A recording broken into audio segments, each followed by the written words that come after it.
Petrol diesel की कीमतों में एक बार फिर से बढ़ोतरी दर्ज की गई है। एक दिन की राहत के बाद पेट्रोल डीजल की कीमतों में फिर से इजाफा देखने को मिला है। कितने हो गए हैं दाम, आइए जानते हैं।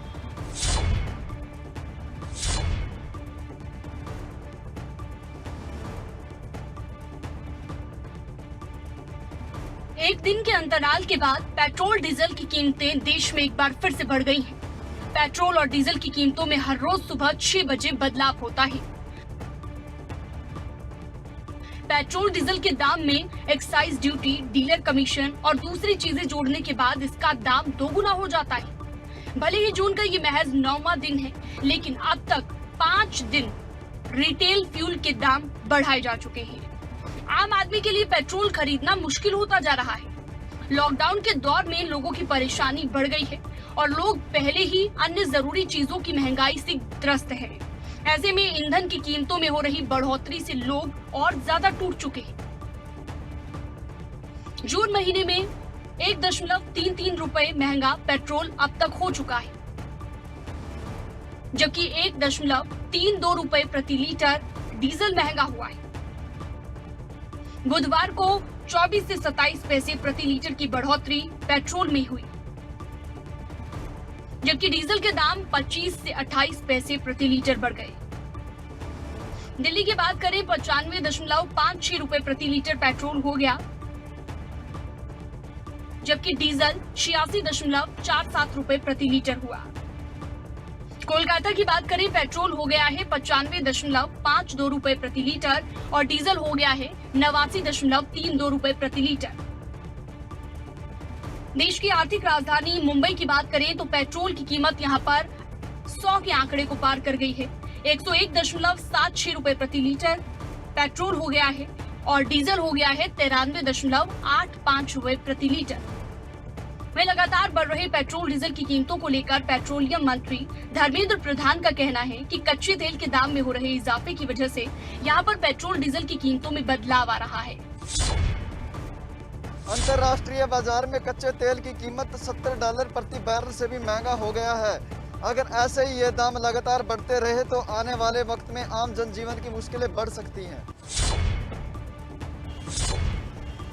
पेट्रोल और डीजल के दामों में लगातार बढ़ोतरी हो रही है। गुरुग्राम में बीते 37 दिन की बात करें तो 5 रुपए 15 पैसे पेट्रोल के दाम में वृद्धि हुई है, तो 5 रुपए 74 पैसे डीजल के दाम बढ़े हैं। इस वक्त साइबर सिटी गुरुग्राम के अगर मैं आपको रेट बताना चाहूँ तो गुरुग्राम में पेट्रोल का दाम 93 रुपए 36 पैसे है, तो डीजल का दाम 87 रुपए 6 पैसे है। वहीं एक्स्ट्रा प्रीमियम वाला पेट्रोल 97 रुपए 62 पैसे है।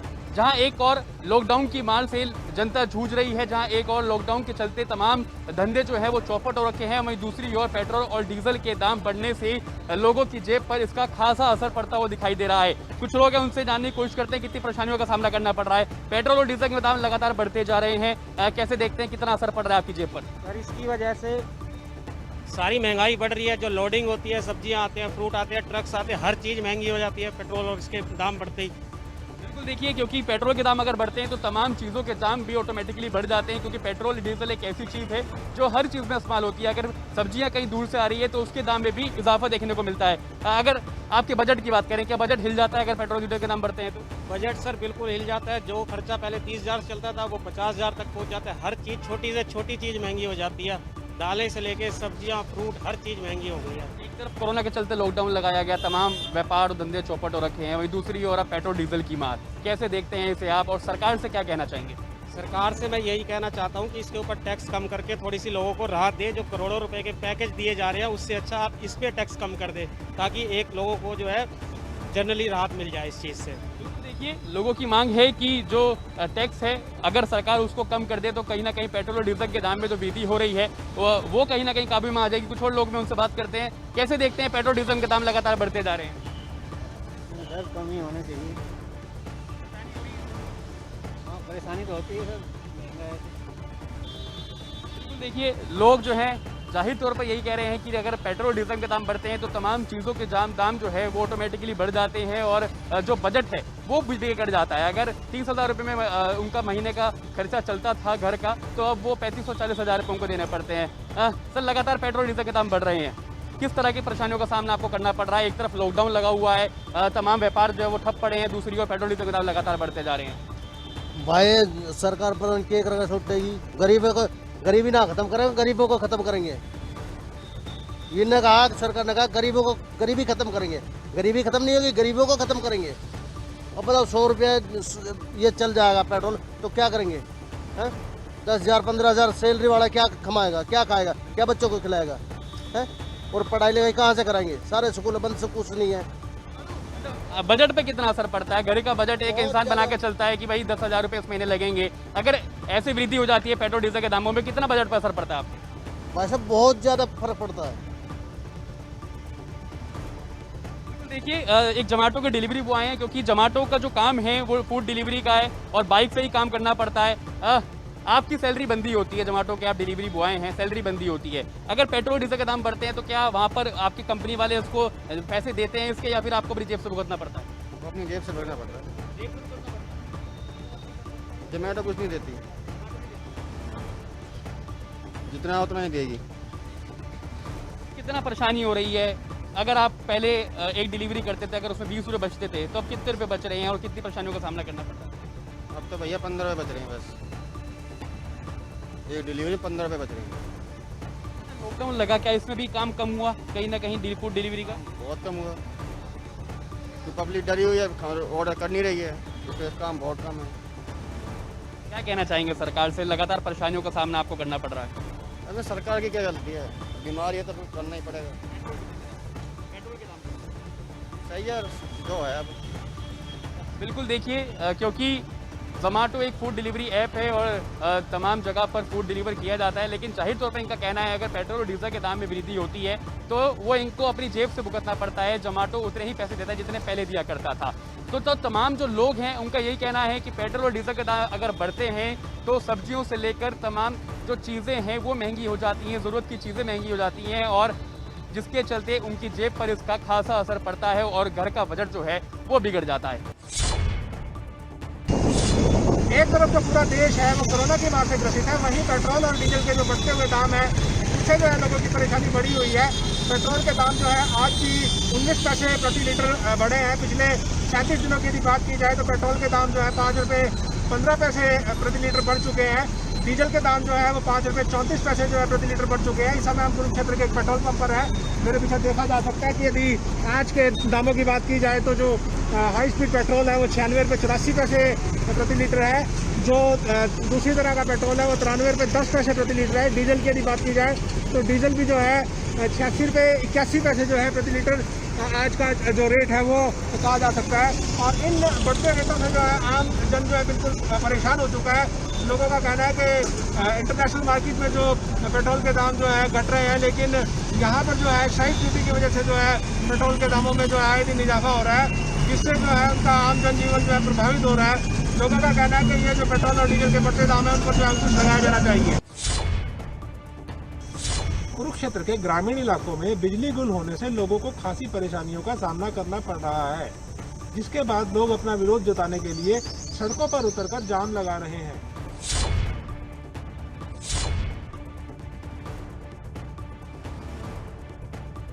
जब से बारिश का दौर थमा है तब से गर्मी भी बढ़ गई है, साथ ही बिजली गुल होने की समस्या भी बढ़ गई है। ऐसे ही कुछ हाल है कुरुक्षेत्र के ग्रामीणों का। एक तरफ तो गर्मी फुल है, ऊपर से बिजली गुल है। जिले में हफ्ते भर पहले आए तूफान की भरपाई आज तक नहीं हो पाई है। तूफान की वजह से जहां काफी नुकसान हुआ तो कई इलाकों में एक हफ्ते से बिजली न होने से लोग उमस भरी गर्मी से जूझ रहे हैं। कहीं किसान धान की रोपाई नहीं कर पा रहे तो कई लोग आज भी अंधेरे में बैठने को मजबूर हैं।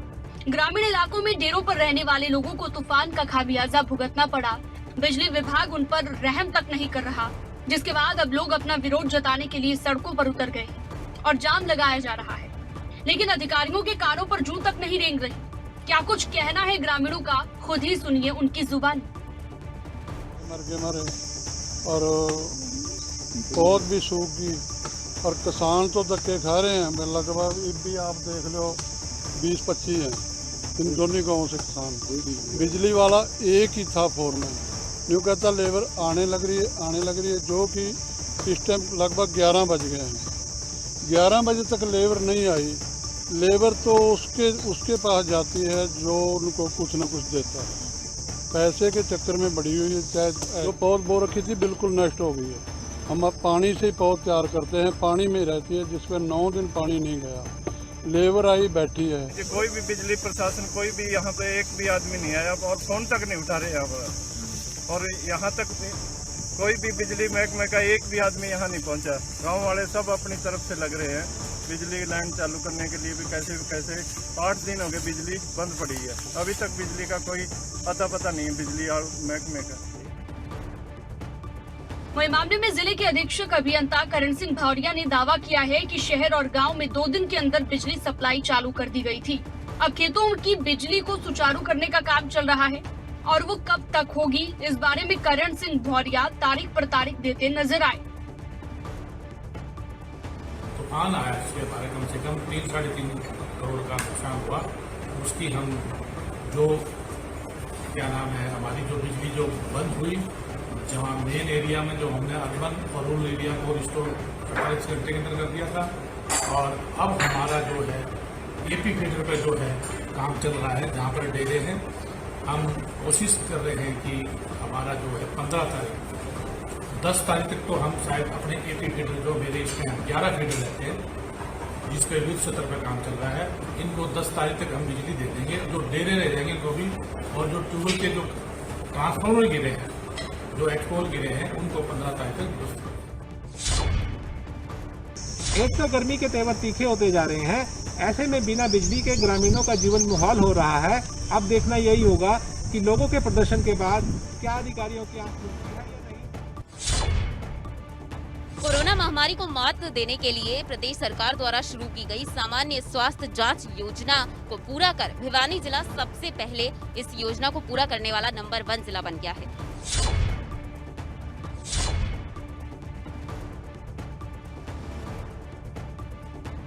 कोरोना महामारी पर काबू पाने के लिए सरकार की तरफ से लगातार प्रयास किए जा रहे हैं और हर वो कदम उठाए जा रहे हैं जिससे कोरोना का खात्मा किया जा सके, और इन प्रयासों का असर देखने को भी मिल रहा है।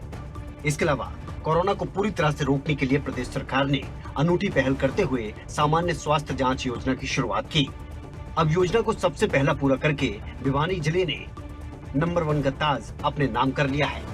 दरअसल इस योजना के तहत जिले के हर घर और हर व्यक्ति की स्क्रीनिंग की गई, ताकि समय रहते कोरोना के लक्षणों का पता चले और समय रहते टेस्टिंग कर पॉजिटिव मिलने पर जल्द से जल्द इलाज कर महामारी को मात दी जा सके। इस योजना को सबसे पहला पूरा करने पर भिवानी जिला प्रशासन की मेहनत रंग लाई है। अब कोरोना के केस बहुत कम और रिकवर होने वाले बहुत ज्यादा हैं। जिला प्रशासन और स्वास्थ्य विभाग की सर्वे टीम की मेहनत देखते ही देखते रंग लाने लगी। तो ये 284 टीम घर घर पर गई और सभी उस घर में जाके सभी व्यक्तियों से इन्होंने संपर्क किया, और जो भी सस्पेक्टेड था, जिसका खांसी बुखार फीवर था, तो उसको आइडेंटिफाई किया। उसके बाद उसकी सैम्पलिंग की, और सैम्पलिंग करके टेस्टिंग करके उसके अगर वो पॉजिटिव पाया जो रैपिड टेस्ट के द्वारा, तो उसमें उसको आइसोलेशन सेंटर में शिफ्ट किया गया, या घर में अपने प्रॉपर जगह थी तो होम क्वारंटाइन किया गया, और फिर उसको कोरोना किट दी गई अगर माइल्ड सिम्टम थे। जिला उपायुक्त ने बताया कि सामान्य स्वास्थ्य जांच योजना के तहत जिले में कुल 12,21,223 लोगों की स्क्रीनिंग की गई, जिनमें से 12,000 के करीब लोग संदिग्ध मिले। सभी का कोरोना टेस्ट करवाया गया तो 306 लोग पॉजिटिव मिले। इसके अलावा जिले भर में नाकेबंदी भी की गई थी। साथ ही दुकानदारों, ग्राहकों और बेवजह बाजार से निकलने वाले लोगों के भी टेस्ट करवाए गए। जिला उपायुक्त ने बताया कि अब 380 के करीब पॉजिटिव केस ही पूरे जिले में बचे हैं, जिनका इलाज चल रहा है।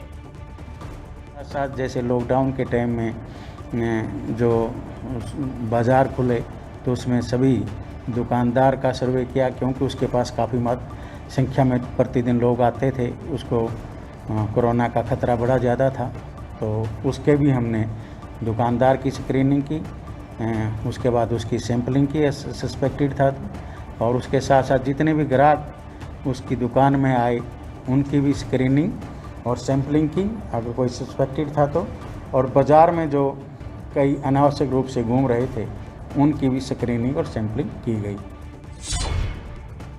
इस योजना को पूरा कर नंबर 1 पर आना जिला स्वास्थ्य विभाग के लिए एक बड़ी सफलता है, तो वहीं ये लोगों के लिए किसी वरदान से कम नहीं। 3 कृषि कानूनों के विरोध में किसानों का आंदोलन लगातार जारी है। वहीं किसान संघर्ष को नई ताकत देने के लिए किसानों का एक बड़ा काफिला सिरसा से टिकरी बॉर्डर के लिए रवाना हुआ।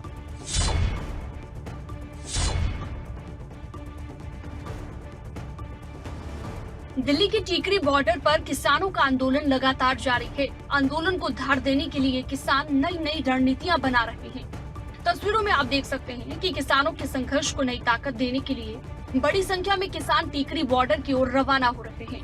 बाबा बंदा सिंह बहादुर जी के शहीदी दिवस के अवसर पर किसानों का ये जत्था शहीद भगत सिंह स्टेडियम में लगे पक्के मोर्चे से शुरू होकर बंदा सिंह बहादुर चौक से होते हुए दिल्ली के टीकरी बॉर्डर के लिए निकला है। आपको बता दें, बाबा बंदा सिंह बहादुर के समय में पहली बार किसानों को उनका हक मिला था, जिसके चलते किसान अपने हक की मांग के लिए शहीदी दिवस पर टीकरी बॉर्डर के लिए रवाना हो रहे हैं। आज का जो दिन है वो बहुत ही ऐतिहासिक दिन है। आज का दिन जो है बाबा बंदा सिंह बहादुर जी का शहीदी दिवस है और उनके शहीदी दिवस के ऊपर यहाँ से के काफिला चला है भगत सिंह स्टेडियम पक्का मोर्चा से जो टिकरी बॉर्डर जाएगा। संयुक्त मोर्चे का फैसला है कि बाबा बंदा सिंह बहादुर जी का शहीदी दिहाड़ा जो है वो सभी बॉर्डरों मोर्चे लगे वहाँ पे मनाया जाएगा। आज का ये जो काफिला है वो बाबा बंदा सिंह बहादुर जी को समर्पित है। उनकी कुर्बानियाँ बहुत थी। उन्होंने उस टाइम के अंदर 17वीं सदी के अंदर ज़मीनों के मालिक हमें बनाया था। लड़ाइयाँ लड़कर हमें ज़मीनों के मालिक बनाने का काम किया था। गुरु गोविंद सिंह जी के साहिबजादों का बदला उन्होंने लिया था। उन्होंने जुल्म के खिलाफ आवाज़ उठाई और बहुत बहादुरी के साथ लड़े और अपनी आखिरी दम में उन्होंने शहादत दे दी, लेकिन वो झुके नहीं। तो उनकी कुर्बानियों को याद करते हुए, उनकी शहादत को याद करते हुए आज का जो काफिला उनको समर्पित करने जा रहे हैं। वहीं किसानों का कहना है कि सरकार उनकी कोई सुनवाई नहीं कर रही है, जिसके चलते एक बार फिर से किसान बड़ी संख्या में बॉर्डर पर जाना शुरू हुए। ਜਿਹੜਾ 6 ਮਹੀਨਿਆਂ ਦੀ ਤੁਸੀਂ ਗੱਲ ਕਰਦੇ ਹੋ, 6 ਮਹੀਨਿਆਂ ਤੋਂ ਉੱਪਰ ਹੋ ਗਏ ਸਾਡੇ ਕਿਸਾਨ ਭਰਾਵਾਂ ਨੂੰ ਦਿੱਲੀ ਬਾਰਡਰਾਂ ਤੇ ਬੈਠਿਆਂ ਨੂੰ। ਜਿਹੜੇ ਅੱਜ ਇੱਥੋਂ ਕਾਫਲੇ ਨਿਕਲਣੇ ਸ਼ੁਰੂ ਹੋਏ ਨੇ, ਕਿਉਂਕਿ ਜਿਹੜੇ ਸਾਡੇ ਕਿਸਾਨ ਭਰਾ 6 ਮਹੀਨਿਆਂ ਤੋਂ ਉੱਪਰ ਲਗਾਤਾਰ ਬੈਠੇ ਨੇ, ਉਹਨਾਂ ਦੀ ਹੌਸਲਾ ਵਧਾਈ ਕਰਕੇ ਅੱਜ ਲਗਾਤਾਰ ਕਾਫਲੇ ਨਿਕਲਣੇ ਸ਼ੁਰੂ ਹੋ ਰਹੇ ਨੇ ਤੇ ਜਾਵਾਂਗੇ, ਕਿਉਂਕਿ ਸਾਡੇ ਕੰਮ ਧੰਦਿਆਂ ਤੋਂ ਹੁਣ ਸਾਡੇ ਕਿਸਾਨ ਭਰਾਵਾਂ ਨੂੰ ਸਮਾਂ ਮਿਲ ਗਿਆ ਤੇ ਡਟ ਕੇ ਮੋਰਚੇ ਤੇ ਦਿੱਲੀ ਖੜਾਂਗੇ। ਜਿੰਨਾ ਚਿਰ ਕਾਲੇ ਕਾਨੂੰਨ ਰੱਦ ਨਹੀਂ ਹੋਣਗੇ ਉਹਨਾਂ ਚਿਰ ਅਸੀਂ ਵਾਪਸ ਆਉਣ ਦਾ ਨਾਂ ਨਹੀਂ ਲਵਾਂਗੇ। ਕਿਉਂਕਿ ਪਹਿਲਾਂ ਵੀ ਜਦੋਂ ਇੱਥੋਂ ਕਿਸਾਨ ਭਰਾ ਸਾਡੇ ਦਿੱਲੀ ਨੂੰ ਨਿਕਲੇ ਸੀ, ਉਹ ਸਾਰੇ ਇਹੀ ਬੋਲ ਕੇ ਨਿਕਲੇ ਸੀ ਵੀ ਅਸੀਂ 6 ਮਹੀਨਿਆਂ ਦਾ ਰਾਸ਼ਨ ਦਾ ਪ੍ਰਬੰਧ ਕਰਕੇ ਨਿਕਲੇ ਆ। ਹੁਣ ਅੱਗੇ ਵਾਸਤੇ ਵੀ ਸਾਡਾ ਪੱਕਾ ਹੀ ਪ੍ਰਬੰਧ ਹੈ ਰਾਸ਼ਨ ਦਾ। ਅਸੀਂ ਜਿੰਨਾ ਚਿਰ ਕਾਲੇ ਕਾਨੂੰਨ ਰੱਦ ਨਹੀਂ ਹੋਣਗੇ ਉਹਨਾਂ ਚਿਰ ਸਾਡੇ ਕਿਸਾਨ ਭਰਾ ਵਾਪਸ नहीं ਆਉਣਗੇ। दिल्ली बॉर्डर पर किसानों के आंदोलन को 6 महीने से ज्यादा का वक्त हो गया है, लेकिन किसानों का जोश अब भी वैसे ही बरकरार है। किसानों का कहना है कि बॉर्डर पर किसानों का हौसला बढ़ाने के लिए बड़ी तादाद में किसान रवाना हो रहे हैं। ਦਾ ਕਾਫਲਾ ਜਿਹੜਾ ਜੀ ਦਿੱਲੀ ਟਿਕਰੀ ਬਾਰਡਰ ਤੇ ਜਾ ਰਿਹਾ ਹੈ। ਵੱਖ-ਵੱਖ ਟੋਲ ਪਲਾਜ਼ਿਆਂ ਤੋਂ ਵੀ ਸਾਡੇ ਨਾਲ ਸਾਥੀ ਮਿਲਣਗੇ। ਇਹ ਸਿਰਸਾ ਦੇ ਪੱਕਾ ਮੋਰਚਾ ਤੋਂ ਸਾਥੀ ਨੇ। ਇਸ ਤੋਂ ਬਾਅਦ ਜਿਸ ਤਰ੍ਹਾਂ ਅੱਗੇ ਸਹਾਰ ਤੇ ਜਿੰਨੇ ਵੀ ਟੋਲ ਪੈਂਦੇ ਨੇ, ਉਹਨਾਂ ਸਾਰੇ ਟੋਲਾਂ ਤੋਂ ਵੀ ਸਾਥੀ ਸਾਡੇ ਸਵਾਗਤ ਦੇ ਲਈ ਤੇ ਨਾਲ ਟਿਕਰੀ ਬਾਰਡਰ ਜਾਣ ਦੇ ਲਈ, ਕਿਉਂਕਿ ਜਿਹੜਾ ਅੱਜ ਸ਼ਹੀਦੀ ਦਿਹਾੜਾ ਮਨਾਇਆ ਜਾ ਰਿਹਾ ਬਾਬਾ ਬੰਦਾ ਸਿੰਘ ਬਹਾਦਰ ਜੀ ਦਾ ਟਿਕਰੀ ਬਾਰਡਰ ਦੇ ਉੱਪਰ, ਉਹਦੇ ਲਈ, ਕਿਉਂਕਿ ਬਾਬਾ ਬੰਦਾ ਸਿੰਘ ਬਹਾਦਰ ਜੀ ਨੇ ਸਾਨੂੰ ਹੱਕ ਦਿੱਤਾ ਸੀ, ਸਾਡੀਆਂ ਜ਼ਮੀਨਾਂ ਦਾ ਸਾਨੂੰ ਮਾਲਕ ਬਣਾਇਆ ਸੀ, ਇੱਕ ਦਾਸ ਪ੍ਰਥਾ ਤੋਂ ਆਜ਼ਾਦੀ ਦਿਵਾਈ ਸੀ ਤੇ ਅਸੀਂ ਉਹਨਾਂ ਦਾ ਸ਼ਹੀਦੀ ਦਿਹਾੜਾ ਮਨਾਉਣ ਦੇ ਲਈ ਪੂਰੇ ਹਰਿਆਣਾ ਪੰਜਾਬ ਤੋਂ ਅੱਜ ਕਿਸਾਨ ਉੱਥੇ ਜਾ ਰਹੇ ਨੇ ਤੇ ਇਸ ਜਿਹੜੇ ਸੰਘਰਸ਼ ਨੂੰ ਇੱਕ ਨਵੀਂ ਤਾਕਤ ਤੇ ਨਵੀਂ ਜਾਨ ਤੇ ਇੱਕ ਨਵੀਂ ਊਰਜਾ ਦੇਣ ਦੇ ਲਈ। किसान आंदोलन को धार देने के लिए लगातार टिकरी बॉर्डर पर किसानों की संख्या बढ़ाई जा रही है। वहीं किसानों ने भी साफ कर दिया है कि जब तक उनकी मांगों को पूरा नहीं किया गया, वो इसी तरह धरना प्रदर्शन करते रहेंगे। करनाल के डबरी गांव में पारिवारिक विवाद के दौरान गोलियां चल गई। पिता और बेटे के इस झगड़े में बीच बचाव करने उतरी बहू की मौके पर मौत हो गई। करनाल जिले के डबरी गांव के परिवार में उस वक्त मातम पसर गया जब आपसी तनातनी में चली गोलियों में परिवार के एक सदस्य की मौत हो गई। दरअसल गांव डबरी के एक परिवार में बाप और बेटे में झगड़ा इस कदर बढ़ा कि गुस्से में आकर पिता ने बेटे पर ही बंदूक तान दी। इतना ही नहीं, बंदूक का ट्रिगर दबा दिया। बंदूक से गोली निकली तो पति के बचाव में पत्नी आगे आ गई। नतीजन गोली उसे लग गई और मौके पर उसने दम तोड़ दिया। बहुत दुख की बात है हमारे गांव के लिए, ये बहुत ज्यादा जो दुख है। क्या हुआ क्या था सर? बेटे और बाप में झगड़ा? और बाप में कोई मामूली कहाँ सुनी होती है ना, वैसे परिवार में जो थोड़ी बहुत नोकझोंक चलती है वो बिल्कुल ज्यादा नहीं है। वो ऐसी बात होती है परिवार के मेंबर, वैसे हमारे को पता चलना चाहिए, पता चलता। तो पिता द्वारा गोली चलाई गई? पिता द्वारा बेटे पे चलाई गई है, लेकिन बहू ने आगे होकर उसका बीच बचाव करने लगे, उसको गोली चलाई।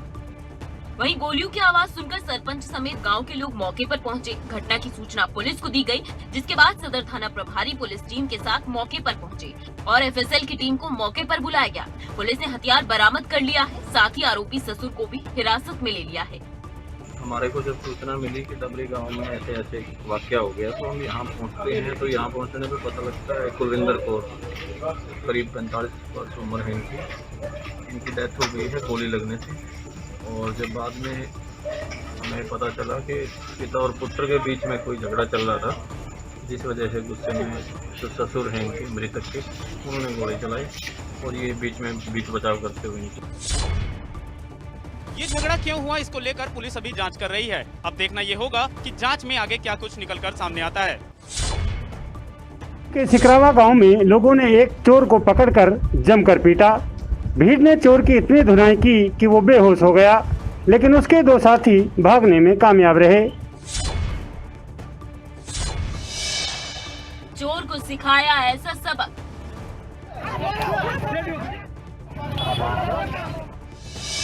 भीड़ ने की चोर की धुनाई।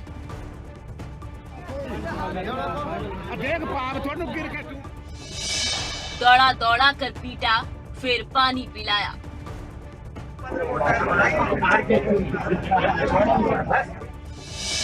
दो साथी चोर भागने में कामयाब।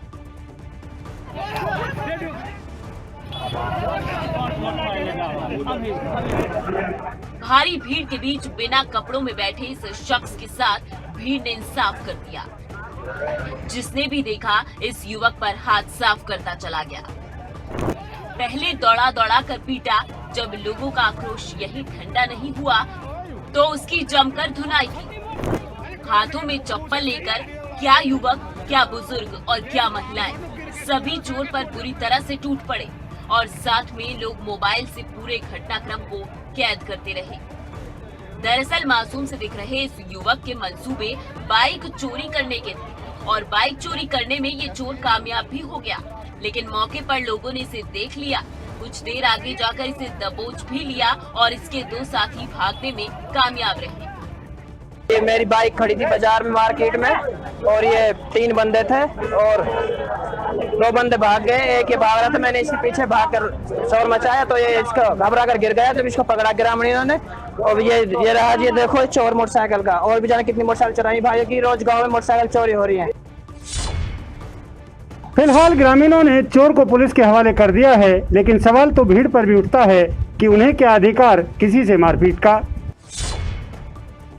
दादरी में एक महिला की डिलीवरी के दौरान मौत हो गई, जिसके बाद परिजनों ने अस्पताल संचालिका पर ही लापरवाही के आरोप लगा दिए और महेंद्रगढ़ दादरी रोड को जाम कर दिया।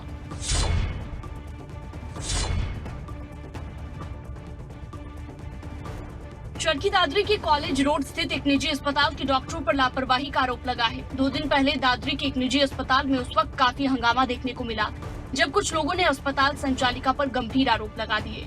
दरअसल एक महिला की डिलीवरी के दौरान मौत हो गई।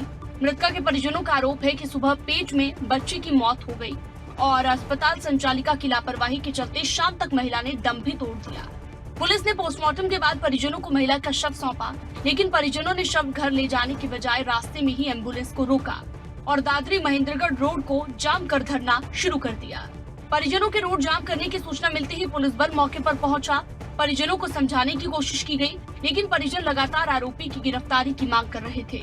जिसके बाद डीएसपी बली सिंह मौके पर पहुंचे और परिजनों को आरोपी की गिरफ्तारी करने का आश्वासन दिया गया, जिसके बाद परिजनों ने धरना हटाया और शव को घर ले जाया गया।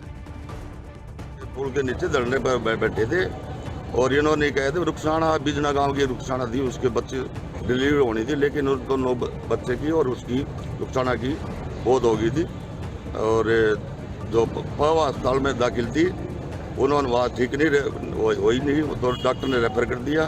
तो इस आक्रोश था भी पवा जो डॉक्टर नहीं है उसने सही ढंग से इलाज नहीं किया, तो उसके डॉक्टर के खिलाफ अरेस्ट मुकदमा दर्ज करके जांच की जा रही है। आश्वासन उनकी डिमांड ये थी भी उनकी सजा दिलाए, वो हमारा काम नहीं, वो कोर्ट का काम है, गिरफ्तार करना है, गिरफ्तार तो होनी थी, वो तो हमने कर ली है।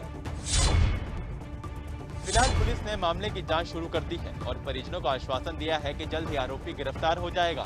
अब देखना यह होगा कि पुलिस की जांच में क्या कुछ निकल कर सामने आता है।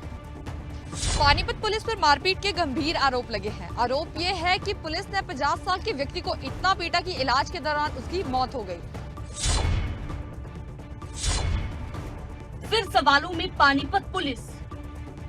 15 दिन से हमें टॉर्चर करा जा रहा है, रोज की रोज। कर्तव्य भूली पानीपत पुलिस। पुलिसकर्मी हैं, 2 पुलिसकर्मी और हैं। व्यक्ति को 3rd डिग्री टॉर्चर।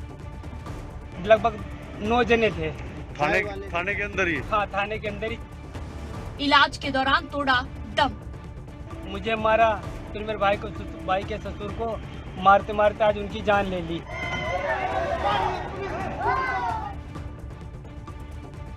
सेवा, सुरक्षा और सहयोग का नारा देने वाली पानीपत पुलिस सवालों के घेरे में आ गई है। पानीपत पुलिस अपना कर्तव्य भूलकर निर्दोष की जान लेने पर उतारू है।